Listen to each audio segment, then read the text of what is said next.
Labour MPs will tonight debate whether the party's new code of conduct goes far enough to tackle anti-Semitism. The new guidelines, which were adopted last week, have been criticised by some Jewish organisations and Labour members. The party says it's reopened a consultation on the code, which is robust and internationally recognised.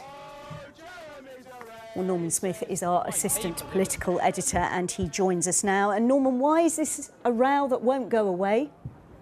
Because so far it's proved impossible for Jeremy Corbyn to draw a line under really controversy which has been raging for months and months now. And at its heart is the issue of how free people should be to criticise Israel and Israeli policies amid fears of some in the Jewish community that too often that slips into anti-Semitism. But tonight we're facing a potentially bruising meeting of the Parliamentary Labour Party where they are arguing to be allowed to adopt in full the international code on anti-Semitism and all the examples it contains rather than one put together by Labour's own National Executive Committee.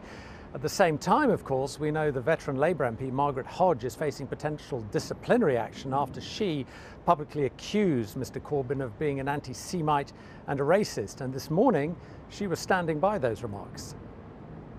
It's by his actions that he has to be judged. And by refusing to adopt the definition in full of what anti-Semitism is, he's put himself in the position that he's perceived by many to be anti-Semitic. Joined now by Naomi Wimborne Idrissi, who's a member of the Jewish Voice for Labour. Why not just resolve this whole controversy over the code by doing as so many other organisations have and simply accepting the international code?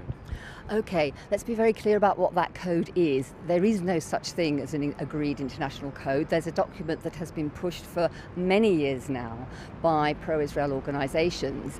And the problem with it is that it includes in its provisions elements that are designed to prevent certain kinds of criticism of Israel and of Zionism. It's designed to do that. And the danger that this presents has been identified by many Jewish commentators. We in Jewish Voice for Labour and many of our friends really resent the fact that it's presented as if there's one internationally recognised definition and all Jews want it. We don't. The harshest critics, the most coherent critics, have been leading Jewish intellectuals such as Antony Lerman, former head of the Institute of Jewish Policy Research, Clough, a leading expert on anti-Semitism, and even, this is significant, Kenneth Stern, an American academic who drafted the original document, which has morphed into this IHRA thing because it represses freedom of speech. And why do people adopt it with such alacrity? Well, let's face it, if you go to a local authority or a governmental body and you say, we've got this thing which is going to get rid of anti-Semitism, people will go, oh my God, we all hate anti-Semitism, tick. I have been at council meetings, I've been in council chambers where the document is presented, there's no discussion, no debate, everybody just puts their hand up.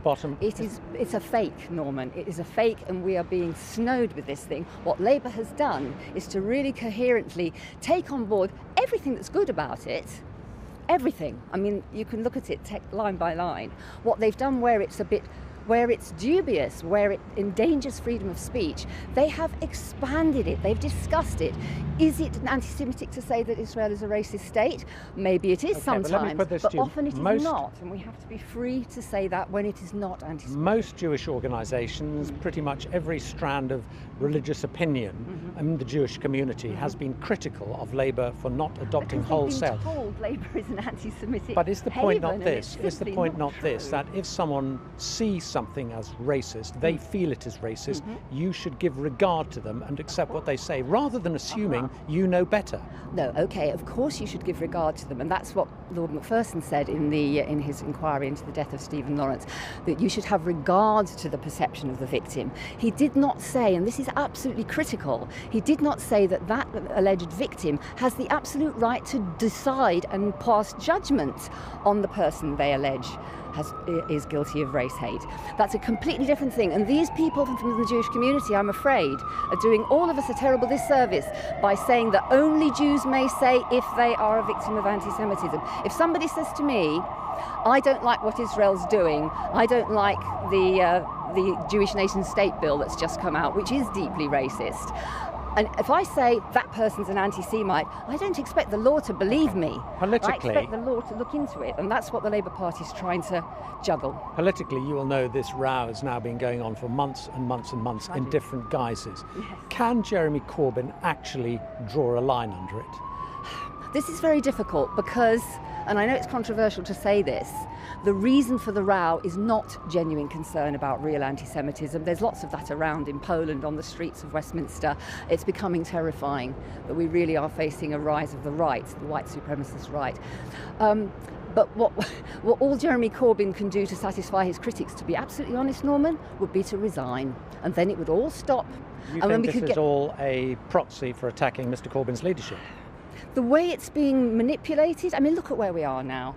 Tory government's in meltdown, Brexit's chaos. What's the Parliamentary Labour Party doing? Instead of sitting down in a collegiate fashion, discussing strategy for how to deal with the situation in Parliament, they are attacking Labour as the greatest threat to Jews in this country. The trouble is nobody out there believes them.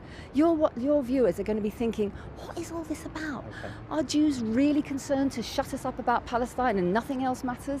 It's dangerous for us. Okay, Naomi Wimborne Idrissi, thanks very much. Looks like it could be a lively meeting of the Parliamentary Labour Party this evening. Norman, talk to you later. Many thanks for now.